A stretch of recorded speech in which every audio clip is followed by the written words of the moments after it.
सभी भाइयों बहनों को आपके अपने YouTube channel Y City Books में आपका स्वागत है। प्लीज़ जो लोग हमारे चैनल को सब्सक्राइब नहीं किए हैं वो लोग हमारे चैनल को सब्सक्राइब ज़रूर कर लेंगे। साथ ही बगल में बेल आइकन की बटन है उसे भी प्रेस कर देंगे, जिससे कि आगे आने वाली वीडियो का नोटिफिकेशन उन तक पहुंचता रहे। दोस्तों चलिए वीडियो को शुरू करते हैं। बहुत ही टॉप लेवल का वीडियो है दोस्तों। मैं 3 पार्ट करा चुका हूँ थर्मोडायनेमिक्स का। दोस्तों मैं जितना पार्ट करा रहा हूँ थर्मोडायनेमिक्स का, उतना पार्ट अगर आप कर लेंगे तो आप किसी भी एग्ज़ाम में बैठेंगे, मैकेनिकल इंजीनियरिंग वाले, तो वो लोग लगभग जितना थर्मोडायनेमिक्स के क्वेश्चन बन सकते थे सभी के क्वेश्चन को हल करके आएंगे। ठीक है, इसलिए आप लोग वीडियो को पूरा देखिएगा। क्वेश्चन नंबर हमारा अगला है 65 से शुरू करते हैं। 64 तक हमारा कंप्लीट हो चुका है। Identify open system and close system from the following. हमें आइडेंटिफाई करना है ओपन सिस्टम और क्लोज सिस्टम को, किसमें, जो सिस्टम के हैं। इसमें है blood circulation and respiration of in human body. Blood circulation और जो रिस्पिरेशन होता है ह्यूमन बॉडी में, उसमें होता है नहीं, ये सिस्टम का प्रोसेस नहीं हो सकते। ठीक है, fuel system and radiator in cars, ये भी नहीं हो सकता। फ्यूल, ये हमारा सिस्टम के जो ओपन सिस्टम और क्लोज सिस्टम इस पर नहीं डिपेंड करते हैं। ठीक है, और एयर कंप्रेसर एंड बॉयलर, हाँ ये तो सही है, क्योंकि कंप्रेस ही करके जाता है ओपन सिस्टम में और क्लोज सिस्टम में जो होता है। जैसे क्लोज सर्किट हो, जिस प्रकार से मैं बता रहा हूँ फिगर। ठीक है, देखो ये हमारा कंप्रेसर हो गया। ठीक है, यहाँ से कंप्रेस, यहाँ से एयर, जो हमारा ओपन सिस्टम होगा, ठीक नहीं, क्लोज सिस्टम मैं पहले बता दे रहा हूँ। ठीक है, देखो यहाँ से एयर जाएगा, एयर जाएगा किस में जाएगा, यहाँ पर एक हीटर लगा देंगे। ठीक है, हीटर चैम्बर रहेगा यहाँ पर, और फिर उसके बाद ये आएगा हमारा सीधे यहाँ पर टरबाइन रहेगा। टरबाइन हमारा यहाँ जनरेटर से कनेक्ट रहेगा, और ये हमारा फिर उसके बाद आकर कहाँ पे मिलेगा, यहाँ पर ही हमारा एक चैम्बर होगा जो वहाँ पर कूलिंग होगा। ठीक है, यहाँ पर आएगा। फिर उसके बाद ये प्रोसेस हमारा, फिर एक जितना प्रेशर जो है कंप्रेसर के, यहाँ पर एयर कंप्रेस करेगा। उसके बाद हमारा जाएगा हीटिंग चैम्बर में, हीटिंग चैम्बर में हीट होकर के फिर आएगा टरबाइन में, किसके द्वारा, जनरेटर के द्वारा। फिर वो वही एयर हमारा फ्लो होकर आएगा यहाँ पर कूलिंग के लिए। उसके बाद हमारा ये हमारा चलता रहता है। ठीक है, क्लोज साइकिल हो गया हमारा, क्लोज सिस्टम कंप्रेसर के लिए। लेकिन अगर ओपन सिस्टम के लिए कह दिया जाए तो हमारा ओपन सिस्टम के लिए यही प्रोसेस हो जाएगा। देखो यहाँ पर एयर हम इनलेट कराएंगे, एक कंप्रेसर होगा, कंप्रेसर होकर हमारा यहाँ पर जाएगा जो चैम्बर होगा जहाँ पर हीटिंग या वो कोई भी प्रोसेस होगा। ठीक है, यहाँ फिर उसके बाद यहाँ टरबाइन लगा देंगे। टरबाइन से होकर हुआ यहाँ पर हमारा 2 फ्लो ट्यूब पाइप होता है। ठीक है, यहाँ से जैसे हमारा जो भी वेस्ट होंगे, ठीक है, वो हमारा यहाँ से सीधे एग्जॉस्ट हो जाएंगे। उसके बाद जो बचेंगे वो हमारा फिर सीधे कंप्रेसर में आ जाएंगे, कंप्रेसर से फिर कंप्रेस होंगे। ये हमारा ओपन सिस्टम में होता है। ठीक है, बहुत ही आसान तरीके से मैं फिगर बना के बता देता हूँ, क्योंकि आप लोग से मैं सोचता हूँ कोई क्वेश्चन छूटे ना। ठीक, ये हमारा एयर कंप्रेसर और बॉयलर हो गया। ऑप्शन नंबर इसमें सी सही हो जाएगा। ठीक है, इसके बारे में थोड़ा सा देख लो। Air compressor is an open system. Air compressor जो है एक ओपन सिस्टम है, और boiler come under close system. Boiler having close chamber, क्योंकि जो है बॉयलर जो होता है ये हमारा क्लोज सिस्टम का एग्जांपल है, और एयर कंप्रेसर जो है हमारा, ये हमारा ओपन सिस्टम का। ठीक है, बहुत आसान तरीके से मैं बताऊंगा सभी क्वेश्चन को, और बहुत ही सिंपल तरीके से, और आप लोग सीधे जुड़े रहिए हमसे। ठीक है, compressor efficiency is compared against, compressor efficiency को हमको कंपेयर करना है, किसके अगेंस्ट होता है। देखो सभी के अकॉर्डिंग इसमें तो होता है, आइडियल कंप्रेसर में होता है तो कंप्रेसर एफिशिएंसी तो होता ही है, लेकिन इसका एफिशिएंसी कुछ और होता है। लेकिन एडियाबेटिक कंप्रेसर में इसका भी एफिशिएंसी होता है। और आइसेंट्रोपिक, ये हमारा एक प्रोसेस में पहले बता देता हूँ। ठीक है, ये हमारा हो गया फिगर, पीवी डायग्राम, ये हमारा पीवी डायग्राम हो गया। और ये हमारा हो रहा है, ये हमारा हो गया प्रोसेस 1, प्रोसेस 2, प्रोसेस 3। ये हमारा आइसेंटोपिक कंप्रेसर हो गया। और हमारा ये हो गया, हमारा यहाँ पर होगा आइसोथर्मल कह सकते हैं, या आइडियाबेटिक प्रोसेस कह सकते हैं इसे। ठीक है, ये हमारा आइसोथर्मल कंप्रेसर होता है, यहाँ पर कंप्रेसर होता है, यहाँ पर आइडियाबेटिक नहीं होगा। ये हमारा आइसेंटोपिक कंप्रेसर होता है। ठीक है, समझ में आ रहा है ना, बिल्कुल। देखो अब इसमें आइसोथर्मल कंप्रेसर की हमारी बात कर रहा है। ठीक है, क्योंकि और हमारा क्या है, कंप्रेसर की बात कर रहा है। आइसोथर्मल कंप्रेसर हमारा कहाँ पर होगा, यहाँ पर होगा। ये हमारा इसी की बात कर रहा है, क्योंकि कंप्रेस होकर के इफिशियंसी ऑफ कांस्टेंट, अगेन ये फिर उसी चैम्बर में जाएगा। ऐसे प्रोसेस हमारा कंटेंट होता रहेगा। ठीक है, अगला क्वेश्चन क्या है, इसके बारे में पहले थोड़ा सा देख लो, क्योंकि नागालैंड PSC CTSC 2017 पेपर 2 में आया हुआ क्वेश्चन है, बहुत ही इंपॉर्टेंट क्वेश्चन है, बहुत ही सरल क्वेश्चन था। Compressor efficiency is compared against isothermal compression, जो मैं अभी पहले बताया वही इसमें भी कह रहे हैं ये। और अगला क्वेश्चन क्या आ रहा है, which thermometer independent of the substance और material used in its construction. इसमें ये हमें कह रहे हैं कि ये नागालैंड पीएससी सीटीएससी 2017 पेपर 2 में आया हुआ क्वेश्चन है, बहुत इंपॉर्टेंट क्वेश्चन है। इसमें कुछ नहीं है, कह रहे हैं थर्मोमीटर ये होता है किस पर डिपेंड होता है, the substance material used in its construction, जो जहाँ पर हम लगाते हैं वहाँ पर जो मतलब कोई कंस्ट्रक्शन हो गया जैसे वहाँ पर अगर हम लगा रहे हैं तो वहाँ पर जो मटेरियल यूज करेंगे उसमें जो है कौन सा थर्मोमीटर किस प्रकार का थर्मोमीटर यूज करेंगे, वहाँ पर हमारा आइडियल गैस थर्मोमीटर यूज करेंगे। क्योंकि अगर हम एल्कोहल करेंगे तो वहाँ पर जो है आग लगने की ज़्यादा संभावना होगी। मर्क्यूरी का भी यूज नहीं कर सकते, मर्क्यूरी थर्मोमीटर रहेगा तो हमारा वो हीट को मेजर करेगा। और हमारा अगर रेसिस्टेंट थर्मोमीटर रहेगा ये भी नहीं यूज़ कर सकते, वहाँ पर क्या यूज़ कर सकते हैं हम, सीधे आइडियल गैस थर्मोमीटर यूज़ कर सकते हैं। ठीक है, क्योंकि कंप्रेस होगा, कंप्रेसर से कंप्रेस होगा तो हमारा एयर बन जाएगा ना, सीधे एयर बनेगा स्टीम में, तो हमारा वो गैस आइडियल गैस थर्मोमीटर ही का यूज़ किया जाएगा ना। ठीक है, अब इसके बारे में थोड़ा सा देख लो, अभी आप लोग खुद ही समझ जाओगे। Ideal gas thermometer independent of the substance और मटेरियल यूज्ड इन कंस्ट्रक्शन, यहाँ पर जो है गैस थर्मोमीटर का यूज़ करते हैं, आइडियल गैस थर्मोमीटर का। बहुत इंपॉर्टेंट क्वेश्चन है, ठीक है, बहुत ही आसान सा क्वेश्चन है सभी। ये देख लीजिए, एक न्यूमेरिकल आ गया है, बहुत सिंपल सा न्यूमेरिकल लेकिन बहुत ही टॉप लेवल का न्यूमेरिकल है, और सिंपल भी कह सकते हैं और टफ भी कह सकते हैं, क्योंकि इतना आसान भी नहीं है और आसान भी है। देखिए मैं आप लोग को बता रहा हूँ, अभी आप लोग आसान लगेगा। The pressure of air in automobile tyres at temperature of 27 degree centigrade और इज 1.7 बार। जो हमारा गेज प्रेशर जहाँ पर जाएगा, ठीक है, यहाँ पर गेज प्रेशर दिए हैं, यहाँ पर गेज प्रेशर हो जाएगा हमारा कितना, 27 डिग्री पर, T1 दिया हमारा 27 डिग्री पर कितना हो जाएगा 1.575, ये हमारा हो जाएगा। ठीक है, लेकिन अगर कह दिया जाए due to running the temperature of air in the rises 87 degree centigrade, और उसके अकॉर्डिंग जो है दूसरा टेम्परेचर कितना हो जाएगा, T2 टेम्परेचर कितना हो जाएगा उसके अकॉर्डिंग, इसके अकॉर्डिंग टेम्परेचर हमारा T2 हो जाएगा 87 डिग्री सेंटीग्रेड। इसमें अपने खुद ही कह रहा है क्वेश्चन में, what will be the gauge pressure during this running, तो उसमें इसके दौरान जो है गेज प्रेशर इसके दौरान जो है गेज प्रेशर में जितना होता है उसके अकॉर्डिंग क्या होगा उसे हमें चुन करना है। जबकि हमें क्या दिया है, जो प्रेशर होता है एटमॉस्फेरिक प्रेशर हमें दिया है 1.01 बार, और वॉल्यूम हमें दिया है टायर इज एज्यूम्ड, हमें जो टायर की वॉल्यूम होती है मतलब उसे हमें एज्यूम करना है, प्राप्त करना है। ठीक है, बहुत सिंपल सा क्वेश्चन है, इसको अभी यहाँ पे लगा के बता दिया गया है, उससे मैं बता दे रहा हूँ। ये SJVNET 2019 में आया हुआ क्वेश्चन है, इसे ध्यान में रखिएगा। ठीक है, क्वेश्चन कह रहा है P एब्सोल्यूट प्रेशर जो है हमारा यहाँ पर दिया है, मैं लगा के बता रहा हूँ। ठीक है, जो एब्सोल्यूट प्रेशर इक्वल टू होता है हमारा फार्मूला, ये एटमॉस्फेरिक प्लस गेज प्रेशर होता है। ठीक है, जो कि हमें पता है क्या है, एब्सोल्यूट प्रेशर हमें निकालना है। एब्सोल्यूट प्रेशर अगर हम निकालेंगे तो हमारा ये निकल जाएगा, क्यों, क्योंकि जो हमारा होता है ये P1 absolute pressure equal to होता है P1 V1 अपान T1 और equal to P2 V2 upon T2 होता है। तो हम पहले इसीलिए एब्सोल्यूट प्रेशर निकालेंगे। ठीक है, एब्सोल्यूट प्रेशर हमारा कितना हो जाएगा, ये हमारा एटमॉस्फेरिक प्रेशर दिया है 1.01 और प्लस गेज प्रेशर किया है 1.75। ठीक, अब इसको हम जब ऐड करेंगे दोनों को 2.76 बार आएगा हमारा।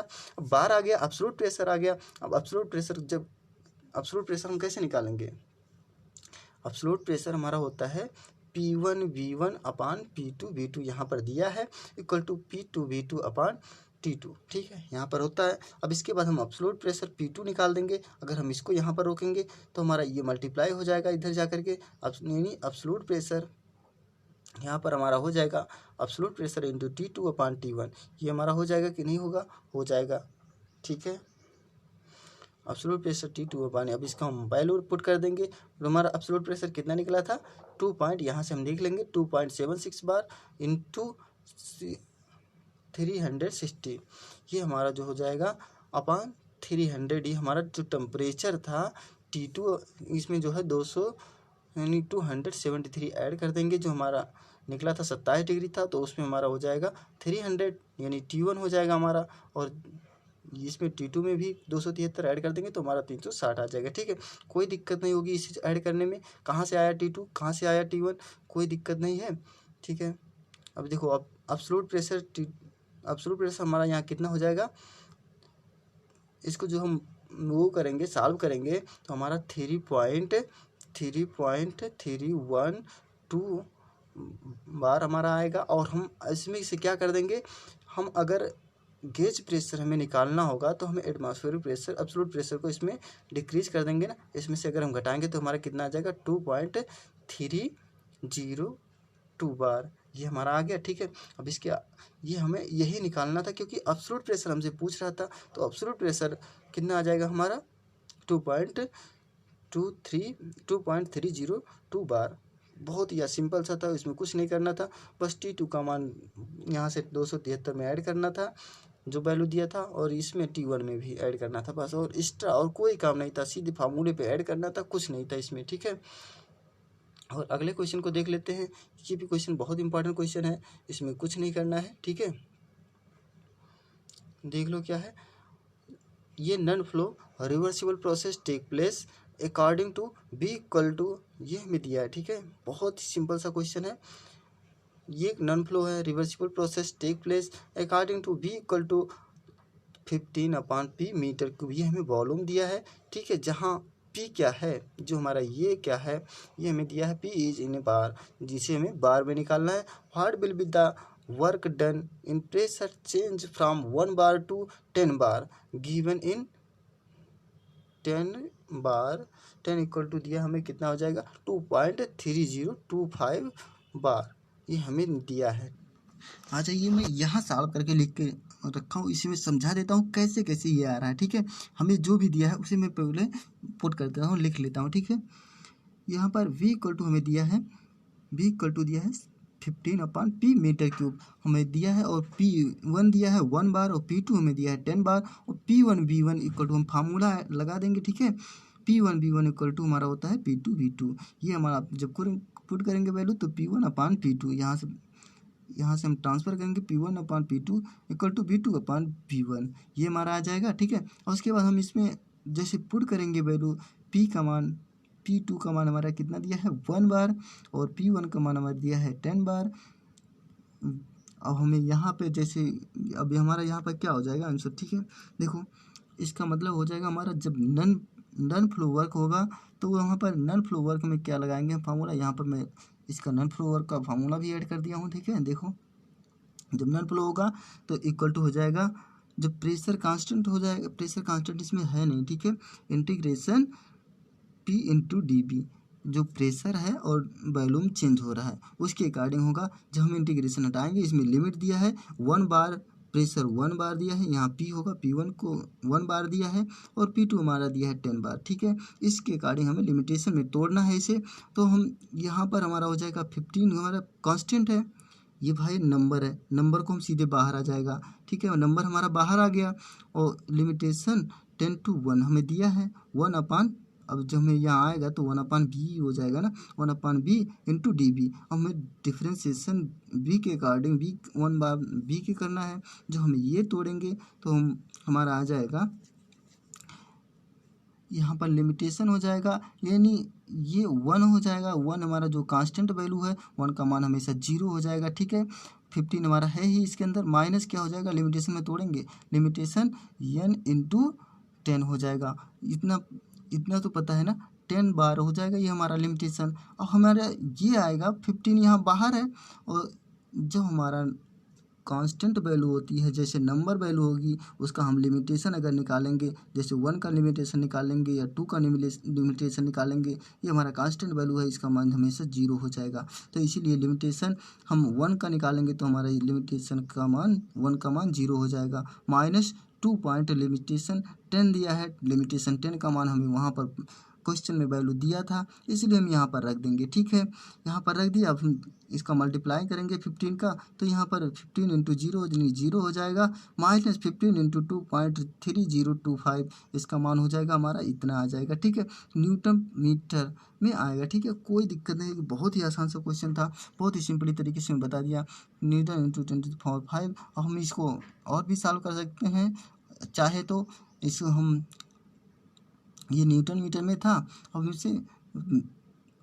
इसे हम न्यूटन पर मीटर में, मेगा न्यूटन पर मीटर में रख देंगे। ठीक है, यहाँ पर निकाल सकते हैं 3 इसमें और 10⁵ है, इसको हम हटा के यहाँ पे कर सकते हैं, मेगा में आ जाएगा और मेगा न्यूटन पर मीटर यानी कंप्रेशन हो जाएगा। ठीक है, यहाँ पर कोई दिक्कत नहीं है, बहुत ही आसान सा क्वेश्चन था, बस थोड़ा सा चेंज करना था। आसान सा क्वेश्चन, बहुत ही सिंपल तरीके से बताया। अगला क्वेश्चन है और भी सिंपल तरीके से बताऊंगा। ठीक है, देखो, in steady flow reversible adiabatic process work done is equal to, इसमें कह रहा है अभी मैं ये स्टडी फ्लो, वो कौन सा फ्लो था यहाँ पर मैंने बताया जो ये फ्लो था, लेकिन कौन सा कंप्रेशन फ्लो था, यहाँ पर नॉन कंप्रेशन फ्लो था, और यहाँ पर कौन सा स्टडी फ्लो है। ठीक है, देखो यहाँ पर स्टडी फ्लो है, ये भी क्वेश्चन बहुत इंपॉर्टेंट क्वेश्चन है, इसलिए इसे भी ध्यान में रखिएगा। TNPSC AE 2014 में आया वो क्वेश्चन है। In steady flow reversible adiabatic process work done is equal to, किसके वर्क डन होगा, चेंज इन इंटरनल एनर्जी। अगर रिवर्सिबल एडियाबेटिक प्रोसेस है तो चेंज इन इंटरनल एनर्जी के बराबर नहीं होगा भैया, ये एंथैल्पी हो जाती है, चेंज इन इंटरनल एनर्जी। ठीक है, और चेंज इन एंट्रोपी ये भी नहीं होगा, चेंज इन एंथैल्पी, हाँ ये तो हो जाएगा। चेंज इन अगर एंथैल्पी है यानी H1 माइनस H2 अपान ये निकल रहा है हमारा चेंज इन एंथैल्पी, तो हमारा ये आ जाएगा, ये आंसर नंबर इसमें स्टडी फ्लो में हो जाएगा। ठीक है, रिवर्सिबल एडियाबेटिक प्रोसेस है ना, ये हो जाएगा, ऑप्शन नंबर इसमें सी सही है। अब इसके बारे में थोड़ा सा देख लो क्या है। In steady flow reversible adiabatic process work done is equal to change in entropy, जब जहाँ पर जो है एंट्रोपी चेंज हो जाए वहाँ पर स्टडी फ्लो हो जाएगा, स्टडी रिवर्सिबल एडियाबेटिक प्रोसेस होता है। ये देख लीजिए, बहुत इंपॉर्टेंट सा क्वेश्चन है, ESE 2019 में आया वो क्वेश्चन है, इसमें कुछ नहीं करना है, बस थोड़ा सा आप लोगों को ध्यान देना है। ठीक है, certain quantities can not be located on the graph, जो अभी ये तो क्वेश्चन मैं एक बार करा चुका हूँ, लेकिन फिर से भी करा दे रहा हूँ। ठीक है, देखो इसमें कह रहा है certain quantity cannot be located on the graph by a point but are given by a point but are given by the area under the curve corresponding to the process. These quantity in concepts of thermodynamics are called, उसे क्या कहेंगे, उस concept को, वहाँ उस concept को हम कहेंगे जहाँ पर देखो एक क्वांटिटी दिया है जहाँ पर कहीं पे लोकेटेड ना हो पाए ग्राफ को, उस पॉइंट को कहते हैं, जो जिस पॉइंट में जो दिया रहता है बाय द गिवन एरिया, जो उस एरिया के अकॉर्डिंग नीचे जो कर्व होगा करस्पॉन्डिंग टू द प्रोसेस, उसी प्रोसेस के अकॉर्डिंग दीज क्वांटिटी, उस क्वांटिटीज में कॉन्सेप्ट ऑफ द थर्मोडायनेमिक्स, उस क्वांटिटी में जो कॉन्सेप्ट होगा थर्मोडायनेमिक्स का, उसे क्या कहेंगे, उसे कहेंगे हम साइक्लिक फंक्शन। तो नहीं कह सकते क्योंकि उसमें कह रहा है कि कोई सिस्टम ना हो। ठीक है, तो वहाँ पर नहीं कह सकते पॉइंट फंक्शन नहीं कह सकते, अगर पॉइंट फंक्शन होगा तो उसमें वर्क होगा और जो भी होगा, लेकिन इसमें जो है हीट एंड वर्क है, इसीलिए यहाँ पर पाथ फंक्शन होगा। ठीक है, ऑप्शन नंबर इसमें सी सही हो जाएगा। अभी देख लीजिए, इसके बारे में थोड़ा सा देख लीजिए, बहुत इंपॉर्टेंट क्वेश्चन है। Path function like heat transfer and work done can not be represented by point in the graph. देखो मैं यही बात बताया ना, हीट जो है और वर्क डन ये हमारा जो है रिप्रेजेंट करते हैं पॉइंट फंक्शन को, और लेकिन जो है can be by the area under the curve, और ये जो है एरिया के, उस एरिया के अंडर जो है कर्व में भी हो सकते हैं। Heat transfer will be area under curve in TS diagram, ये हमारा हो जाएगा किस में होता है, हीट ट्रांसफर TS डायग्राम में होता है। Will work done will be the area under curve in PV diagram, जब एरिया में जो है PV डायग्राम में होता है। ठीक है, बहुत आसान सा क्वेश्चन था, बहुत ही सिंपल सा क्वेश्चन था। ठीक, अब आ जाइए नेक्स्ट क्वेश्चन में हम चलते हैं।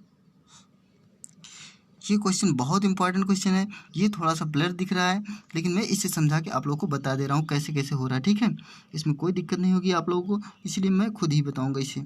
इन द कंप्रेशन और expansion of a gas take place in such a way that the gas neither give heat nor take heat from its surrounding. The process is said to B.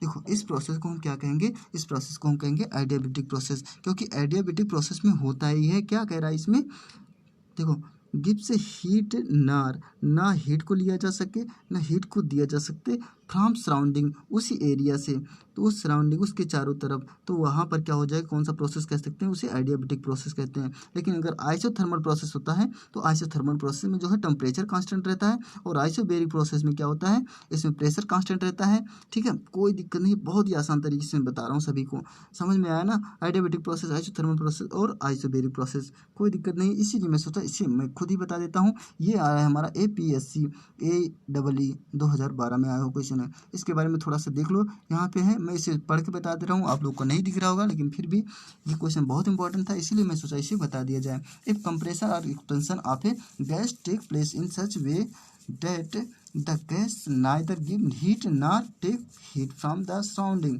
इसका मतलब ये हुआ, अगर एक्सपेंशन और compression के दौरान जहाँ से गैस लिया जा सकता है उसी रास्ते पर जो है न गैस के जो है नाइदर गिव्स हीट, न गैस को ना हीट दिया जा सके और ना take heat from its surrounding, ना उस वहाँ से जो है हीट को लिया जा सके, उस प्रोसेस को कहते हैं हम एडियाबेटिक प्रोसेस। और फॉर एन एडियाबेटिक प्रोसेस, जो एडियाबेटिक प्रोसेस है उसमें क्या होगा, देखो for an adiabatic process equal to हो जाएगा हमारा P अपान रो पे power lambda equal to A into constant हो जाएगा, जहाँ A जो है कांस्टेंट हो जाएगा। ठीक है, कोई दिक्कत नहीं, बहुत ही आसान सा क्वेश्चन है, APPSC 2014 में आया हुआ क्वेश्चन है, बहुत इंपॉर्टेंट क्वेश्चन है। ठीक है, 2012 में आया हुआ क्वेश्चन है ये, और देख लीजिए इसके बारे में थोड़ा सा देख लो, क्योंकि इसका जो डिस्क्राइब है बहुत इंपॉर्टेंट है इसे, इसीलिए मैं इसे रख दिया हूँ। फॉर एन एडियाबेटिक प्रोसेस, जब एडियाबेटिक प्रोसेस होगा तो उसमें क्या होगा, एडियाबेटिक प्रोसेस में P अपान रो पे पावर लेमडा इंटू कांस्टेंट होता है, जहाँ lambda ratio of the specific heat at constant process to the specific heat at constant volume, यानी CP upon CB equal to lambda होता है, यानी lambda का मान होता है 1.4 फॉर एयर के लिए। ठीक है, एयर के लिए लेमडा का मान कितना होता है 1.4, बहुत इंपॉर्टेंट है, इसे याद रखिएगा, क्योंकि ये सीधे एक ही क्वेश्चन यही पूछ लेता है लेमडा की वैल्यू, तो लेमडा की वैल्यू कितनी होती है 1.4, किसके लिए, एयर के लिए। और अगला क्वेश्चन है, ये बहुत इंपॉर्टेंट क्वेश्चन है, इसे देख लीजिए। ठीक है, the equation PV equal to MRT is essentially valid. अब इसमें हमें PV इक्वल टू MRT दिया है, ये किसके एसेंशली वैलिड होता है भैया, आप लोग को पता होगा, यह एक परफेक्ट गैस है। अगर रियल गैस होता या मोनो एटॉमिक गैस होता या मिक्सचर गैस होता तो उसके सबके लिए अलग अलग फार्मूला है। ठीक है, अभी मैं सबको डिस्क्राइब करके नीचे लिख दिया हूँ, लेकिन फिलहाल इतना जान दीजिए PV इक्वल टू MRT एक प्रकार का जो है परफेक्ट गैस है। ऑप्शन नंबर इसमें A सही हो जाएगा। ठीक है, अब इस सभी के ऑप्शन के बारे में देख लो, यहाँ पर जो हमारा इक्वेशन है सभी इक्वेशन के बारे में बताते रहूँ। ठीक है, देखो the equation PV equal to MRT is essentially valid for perfect gas. The equation PV equal to MRT may also expressed in an other form, इसको हम और अदर फॉर्म में भी लिख सकते हैं, किस प्रकार से, P इक्वल टू होता है M अपान V, यहाँ से हम इसको देखिए P इक्वल टू हम लिख सकते हैं, यहाँ इसको ला करके यहाँ पर पुट कर देंगे P equal to M upon V। ठीक है, जहाँ M अपान V डेंसिटी है किसकी, मास पर यूनिट वॉल्यूम की, मास पर यूनिट वॉल्यूम यहाँ पर होती है किसकी, जो डेंसिटी होती है, रो इक्वल टू हो जाएगा M अपान V, ये हमारा हो जाएगा। ठीक है, बहुत इंपॉर्टेंट क्वेश्चन है सभी, और इसके बारे में देख लो, यहाँ से P equal to M upon V RT, यानी P equal to MRT rho into MRT हो जाएगा। बहुत इंपॉर्टेंट क्वेश्चन है, बहुत ही सरल क्वेश्चन है, सिंपल क्वेश्चन। अगला क्वेश्चन देख लीजिए, बहुत ही छोटा सा लेकिन बहुत ही प्यारा सा क्वेश्चन है, बहुत ही इंपॉर्टेंट क्वेश्चन है। The weight of oxygen in atmospheric air, जो ऑक्सीजन का एटमॉस्फेयर, जो ऑक्सीजन का वेट है वो एटमॉस्फेयर में कितना है, एटमॉस्फेयर में 23% है। ठीक है, यानी 21 पॉइंट कुछ है ऐसे, लेकिन जो वेट है इसका कितना परसेंट वो इसमें रहता है, एटमॉस्फेयर में ऑक्सीजन कितना परसेंट है 21%, लेकिन इसमें वेट कह रहा है ऑक्सीजन का वेट कितना है 23%। ठीक है, बहुत इंपॉर्टेंट क्वेश्चन है ये। KPSC AE 2015 में पूछा हुआ क्वेश्चन है, बहुत इंपॉर्टेंट क्वेश्चन है। इसके बारे में थोड़ा सा देख लो क्या है ये। ठीक है, the weight of oxygen in atmospheric air 23%। ठीक है, अगला क्वेश्चन देख लो, बहुत इंपॉर्टेंट क्वेश्चन है ये भी। ये BPSC पॉलिटेक्निक लेक्चरर 2016 में आया हुआ क्वेश्चन है। The characteristic equation of gas PV equal to NR bar into T। ये हमें दिया है, बहुत इंपॉर्टेंट है, ये फार्मूला याद कर लीजिएगा। होल्ड गुड फॉर, किसके गुड फॉर होगा, ये हमारा आइडियल गैस के बराबर होगा। अगर हमारा PV इक्वल टू MRT होगा तो ये हमारा किसके बराबर होता, तो हमारा ये भी किसके बराबर, अभी मैं इसके पहले बताया परफेक्ट गैस होता। ठीक है, लेकिन आइडियल गैस के लिए क्या होगा, PV इक्वल टू NR पे पावर बार इंटू T। ये हमारा आइडियल गैस के लिए है। बहुत इंपॉर्टेंट क्वेश्चन है, इन सभी के बारे में थोड़ा सा देख लो क्या है। ठीक है, the characteristic equation for gas PV equal to NR पे power bar into T hold good for ideal gas. Ideal gas equation PV equal to MRT और PV equal to NRT R पे पावर बार इंटू T, यानी जहाँ पर हम कह सकते हैं दोनों equal to PV equal to बराबर है, यहाँ से हम कह सकते हैं ना, देखो PV इक्वल टू MRT ये भी बराबर है, ये भी बराबर PV इक्वल टू MT, अगर अर्थात हम कह सकते हैं MRT equal to N into R पे पावर बार इंटू T। इसको हम लिख सकते हैं ना, इन दोनों के बराबर लिख सकते हैं। तो यहाँ से हम जो है R इक्वल टू हमारा कितना हो जाएगा, R इक्वल टू R पे पावर बार अपान यम, यानी यम क्या है, मॉलिक्यूलर वेट ऑफ गैस। अब इसके पहले वही बताया जा रहा था। और यन इक्वल टू हम यहाँ पे लिख सकते हैं M small M upon capital M. R, जहाँ आर क्या है, आर ये कैरेक्टरिस्टिक गैस कांस्टेंट है। ठीक है, और यन क्या है, नंबर ऑफ मॉलिक्यूल यानी के किलोग्राम पर मोल, ये हमारा होता है। लेकिन आर बार इक्वल टू क्या हो जाएगा, यूनिवर्सल गैस कांस्टेंट, और यूनिवर्सल गैस कांस्टेंट का जो वैल्यू कितना होता है 8.3143 किलो जूल पर केजी पर मोल केल्विन होता है। बहुत इंपॉर्टेंट होता है, इसका जो है याद कर लीजिएगा, इसकी यूनिट बहुत इंपॉर्टेंट है। और अगले क्वेश्चन के बारे में देख लेते हैं। अगला क्वेश्चन है ओरसेट एपरेटस इज यूज्ड एनालाइजिंग। जो ओरसेट है उसका यूज कहाँ पर किया जाता है, किसको मेजर करने, किसको एनालाइज करने के लिए। ऑप्शन नंबर इसमें डी हो जाएगा, फ्यूल गैस के लिए। देखो इसमें ऑक्सीजन गैस के लिए ओरसेट का यूज नहीं करते हैं, ना एयर के लिए करते हैं, ना कार्बन डाइऑक्साइड के लिए करते हैं। इसको करते हैं हम फ्यूल गैस के लिए, जहाँ जिसको हम जलाने के लिए यूज करते हैं उसके लिए ओरसेट का यूज करते हैं। ठीक है, बहुत इंपॉर्टेंट है, इसके बारे में थोड़ा सा देख लो। Orsat operators used for analysing fuel gases. अगला क्वेश्चन है और भी इंपॉर्टेंट है, ये close system in one which. अब बताओ इसमें से कौन सा क्लोज सिस्टम है, ये बहुत इंपॉर्टेंट है। इसके पहले मैं इसके बारे में बता चुका हूँ और ये क्वेश्चन रिपीट कर दिया है, लेकिन फिर भी आप लोग बताओ इसमें से कौन सा सही है। ये TPSC AEE 2015 में आया हुआ क्वेश्चन है। अगर क्लोज सिस्टम होगा तो प्रिविलिंग इसमें दिया है। ठीक है, इसमें दिया है prevailing the passage of energy and matter across the boundary. अगर भैया एनर्जी और जो मैटर है उसका बाउंड्री के क्रॉस कर जाएगा तो क्लोज सिस्टम कहाँ हुआ। क्लोज सिस्टम में कुछ उसमें रहना चाहिए और नहीं रहना चाहिए, और जो जाए वह दोबारा ना आ पाए, यानी ऑप्शन नंबर ए बिल्कुल गलत हो जाएगा। ऑप्शन नंबर बी देख लो, does not permit the passage of energy and matter across the boundary. ये इसमें जो कुछ नहीं, अगर इसमें अगर ना एनर्जी पास करेगा ना कोई मैटर बाउंड्री के अंदर जाएगा तो कुछ नहीं होगा, यानी ऑप्शन नंबर इसमें बी हो जाएगा। तो वहाँ पर आइसोलेटेड सिस्टम होता है। Permit the gas passage of energy, अगर एनर्जी को पैसेज किया जाता है cross the boundary, but does not permit, लेकिन एक बाउंड्री के अंदर अगर एनर्जी को क्रॉस किया जाता है मतलब अंदर ले जाया जाता है, लेकिन बाउंड्री के जो है क्या कह रहा है, does not permit the passage of matter, लेकिन बाउंड्री के अंदर जो है परमिट नहीं किया जा सकता उसके मैटर को, तो वहाँ पर हमारा क्लोज सिस्टम होगा। ऑप्शन नंबर सी बिल्कुल सही हो जाएगा। ठीक है, बहुत इंपॉर्टेंट क्वेश्चन है, इस सभी के बारे में बता दिया हूँ। और अच्छा एक बार मैं इसको बता दे रहा हूँ फिगर से। ठीक है, ये हमारा एक सिस्टम हो गया, एक बाउंड्री हो गया, इसके चारों तरफ अगर हम यहाँ से हीट एनर्जी हमारा यहाँ से बाहर जा रहा है और इसमें जो है मास भी है। ठीक है, अगर हमारा या तो हम कह सकते हैं मास को यहाँ से बाहर से निकाल दो, एनर्जी को ले आओ, तो यहाँ पर एक तो जाएगा, फिर दोबारा इसके अंदर ना आ पाए और ना ही इसके अंदर कुछ जो मास में कोई डिपेंड आए, कोई निर्भर करे, तो वहाँ पर इसका मतलब ये हुआ वर्क यहाँ पर जा रहा है लेकिन हीट यहाँ से नहीं निकल पा रहा है, तो वो हमारा क्लोज सिस्टम होगा। जो ओपन सिस्टम क्या होता है, हीट और वर्क हमारा दोनों ट्रांसफ़र हो जाए, अंदर से जाए बाहर और बाहर से अंदर की तरफ जाए, तो वहाँ पर हमारा ओपन सिस्टम होगा। आइसोलेटेड सिस्टम क्या होगा, दोनों ना हीट अंदर जा सके ना वर्क अंदर से बाहर आ सके, दोनों ना हो सके, तो वहाँ पर आइसोलेटेड सिस्टम होगा। यहाँ पर एक प्रकार से आप लोग समझ चुके होंगे, जो हमारा थर्मो या क्या थर्मस होता है वो इसी का यूज होता है। ठीक है, बहुत इंपॉर्टेंट क्वेश्चन है। अगला क्वेश्चन देख लेते हैं और इसके बारे में अच्छा थोड़ा सा देख लो। A close system in which permit the passage energy across the boundary but does not permit the passage of matter. इस सभी वही क्वेश्चन जो मैं बताया अभी, इसमें से अगर एनर्जी को पास किया जा सकता है तो बाउंड्री के अंदर से जो है मैटर को नहीं पास करा सकते, वहाँ पर जो है क्लोज सिस्टम होता है।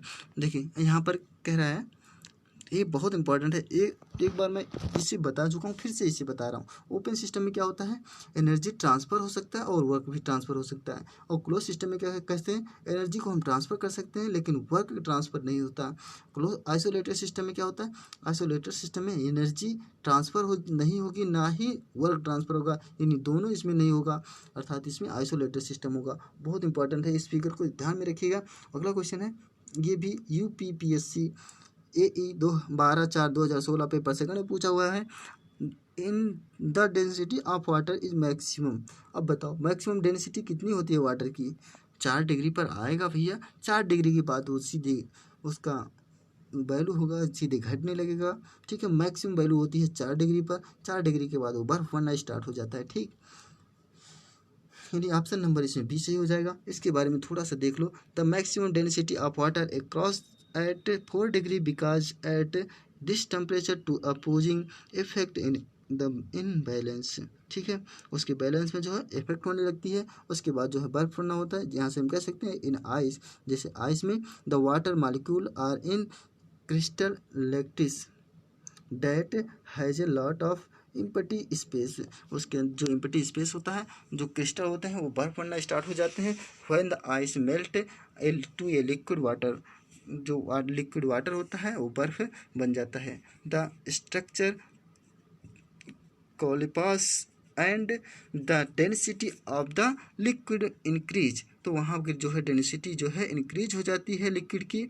दस the density of water is maximum. तो वहाँ पर वाटर की जो डेंसिटी होती है वो मैक्सिमम हो जाती है। ठीक है, मैक्सिमम कितना होगी, 4 डिग्री पर। तो density maximum density at 3.98 degree Celsius, अर्थात हम कह सकते हैं इसे इक्वल टू कि ये 3.98 डिग्री सेल्सियस है, कितने के बराबर हो, 4 डिग्री। 4 डिग्री को हम इसको हम कह सकते हैं कि 39.2 डिग्री फ़ारेनहाइट। इसे बहुत ध्यान में रखिएगा। अगर हमें इसे 4 डिग्री जो मैक्सिमम में हो रहा है, अगर हम इसे कह दिया जाए, हमसे पूछ लिया जाए फ़ारेनहाइट में कितना होगा, वाटर की जो डेंसिटी है फ़ारेनहाइट में इसे हमें बताना है, तो इस फ़ारेनहाइट में 39.2 डिग्री फ़ारेनहाइट होता है। बहुत इंपॉर्टेंट है। ठीक है, देख लीजिए यहाँ पर फिगर बना के भी बता दिया गया है कि हमारा 1 ये हमारा दिया है, देखो डेंसिटी दिया है, ये हमारा डेंसिटी हमारा 1 दिया है और ये ग्राम पर सेंटीमीटर क्यूब होता है। 0.99 मतलब 1 के बराबर होगा, यानी 0 से 4 जाएगा, यहाँ पर आएगा तो हमारे यहाँ पर डेंसिटी सबसे मैक्सिमम हो गई। उसके बाद सीधे डाउन होता चला जाएगा, यानी 10 तक जाएगा, टेम्परेचर हमारा डाउन हो जाएगा। ठीक है, कोई दिक्कत नहीं है, बहुत ही आसान तरीके से फिगर भी बना के इसने बता दिया है, इसमें कोई दिक्कत नहीं है। अगले क्वेश्चन के बारे में देख ले। ये एक न्यूमेरिकल है, बहुत इंपॉर्टेंट न्यूमेरिकल है। ये perfect gas at 27 degree centigrade is heated at, देखो इसमें कुछ नहीं करना है, ये गैस दिया है किसका, 27 डिग्री सेंटीग्रेड टेम्परेचर दिया है, हीट किया जाता है कांस्टेंट ऑफ द प्रेशर पर, कांस्टेंट प्रेशर है, so as to triple its volume. तो वहाँ पर जो है ट्रिपल वॉल्यूम होगा। द फाइनल टेम्परेचर, तो वहाँ पर T2 हमें निकालना है, T1 दिया है, T2 निकालना है, और V1 जो हमारा प्रेशर है वो कांस्टेंट है, यानी वॉल्यूम पे डिपेंड करेगा। ठीक है, कोई दिक्कत नहीं, बहुत इंपॉर्टेंट क्वेश्चन है, बहुत ही आसान सा क्वेश्चन है, लेकिन देखिए कितनी बार पूछा गया है। RPSC INSP of factories and boiler 2016, यानी TPSC AEE 2015 में पूछा हुआ, दो बार क्वेश्चन पूछा हुआ, बहुत इंपॉर्टेंट क्वेश्चन है लेकिन बहुत ही सरल है। देखिए इसको किस प्रकार से सॉल्व किया जाएगा। T1 इक्वल टू हमें दिया है, T1 में हम क्या कर देंगे, ऐड कर देंगे, क्या ऐड करेंगे, 273 ऐड करेंगे तो इसकी मैक्सिमम वैल्यू होती है। ठीक है, T1 इक्वल टू क्या है 27 डिग्री सेंटीग्रेड, और इसको हम केल्विन में बदल देंगे। केल्विन में बदलने के लिए क्या करते हैं, 273 ऐड कर देंगे तो हमारा ये केल्विन में आ जाएगा। केल्विन में कितना आया, 300 केल्विन आ गया। और T2 हमें निकालना है, उसमें कह रहा है क्वेश्चन में। ठीक है, वॉल्यूम 1 दिया है, volume 1 V equal to V metre cube, यानी वॉल्यूम को हम V मान लेते हैं और V2 को मान लेते हैं, हमारा दिया है 3 वॉल्यूम मीटर क्यूब। ठीक है, आइडियल गैस इक्वेशन। अब हम आइडियल गैस इक्वेशन क्या होता है आप लोग को शायद पता ही होगा। आइडियल गैस इक्वेशन के बारे में पता होगा कि P1V1 इक्वल टू होता है P1V1 upon T1 equal to P2V2 upon T2। ये हमारा आइडियल गैस होता है। किस पे, एट प्रेशर कांस्टेंट पर। जब हमारा प्रेशर कांस्टेंट होगा यानी P का मान 1 हो जाएगा। P का मान जब 1 हो जाएगा तो V1 अपान T1 ये हमारा हो गया V1 अपान T1, V2 अपान T2, और V का मान हमारा V1 इक्वल टू हम मान लिए थे कितना, V मान लिए थे। ठीक है, और V2 का मान हमें दिया था 3V। ठीक है, 3V हमें दिया था। अब हम इसमें पुट कर देंगे वैल्यू, 3V यहाँ से V कैंसिल हो जाएगा, T2 हमें निकालना था, यहाँ से V कैंसिल हो जाएगा, T2 इक्वल टू हो जाएगा हमारा 300, यानी T2 इक्वल टू 900 केल्विन। ठीक है, 900 केल्विन हो जाएगा। अगर हम इसे डिग्री सेंटीग्रेड से बदलेंगे तो 273 जो है माइनस कर देंगे तो हमारा डिग्री सेंटीग्रेड में आ जाएगा, यानी 627 डिग्री सेंटीग्रेड आ जाएगा। ठीक है, कोई दिक्कत नहीं, बहुत ही आसान सा क्वेश्चन था, बहुत ही सिंपल सा क्वेश्चन। देख लीजिए अगला क्वेश्चन, ये क्वेश्चन भी मैं एक बार करा चुका हूँ, ये क्वेश्चन भी रिपीट हो गया और इस क्वेश्चन को बहुत इंपॉर्टेंट है, इसलिए आप लोग भी इसे एक बार फिर से पढ़ लीजिएगा। UPSC 2007 में आया हुआ है। और ये क्वेश्चन देख लीजिए क्या है, the net work done per kg of gas in polytropic process is equal to. जो पॉलीटॉपिक प्रोसेस होगा अब उसमें नेटवर्क जो किसके बराबर होगा, kg में निकालना है। तो P1V1 यानी W इक्वल टू हो जाएगा, देखो W इक्वल टू, एक बार मैं इसे प्रूफ भी करा चुका हूँ, W इक्वल टू हो जाएगा P1V1 माइनस P2V2 अपान N माइनस